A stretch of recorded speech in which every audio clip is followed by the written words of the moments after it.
Seperti yang telah dimaklumkan melalui kenyataan akhbar bersama Kementerian Kesihatan Malaysia dan Pertubuhan Kesihatan Sedunia pada 6 April 2020, kaji selidik Solidarity Trial yang dijalankan oleh WHO akan menyaksikan penglibatan Malaysia dalam usaha antarabangsa untuk menguji beberapa ubat dalam merawat COVID-19. Kaji selidik yang diselaraskan oleh WHO di seluruh dunia ini adalah satu usaha pengumpulan data dan perbandingan keselamatan serta keberkesanan 4 rejim rawatan yang menggunakan kombinasi remdesivir, lopinavir, kitonavir, interferon beta, chloroquine dan hydrochloroquine. Sehubungan dengan itu, Kementerian Kesihatan bakal memulakan kajian klinikal bagi menguji keberkesanan dan keselamatan obat remdesivir untuk merawat pesakit COVID-19 dalam masa terdekat. 9 buah hospital yang mengambil bahagian di dalam WHO Solidarity Trial ini telah bersedia untuk memulakan pengambilan pesakit kajian di kalangan pesakit COVID-19 yang memenuhi kriteria yang telah ditetapkan.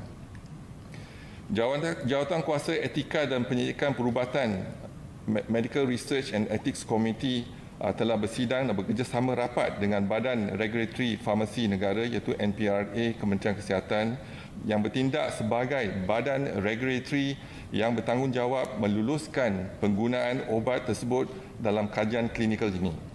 Penilaian telah dibuat berdasarkan 3 aspek utama iaitu merangkumi aspek keselamatan, kualiti dan keberkesanan awal ubat tersebut berdasarkan pada data-data yang telah dikemukakan.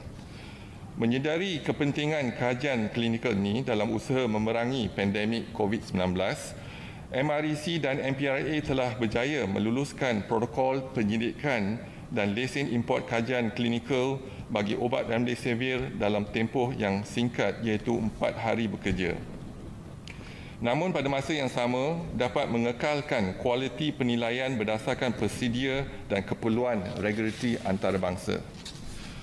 Kelulusan segera ini telah tercapai melalui komitmen tinggi yang ditunjukkan oleh ahli jawatankuasa MREC dan 8 orang penilai NPRA dan pengurusan atasan bagi memastikan penilaian obat ini adalah berkualiti serta dalam jangka masa yang ditetapkan.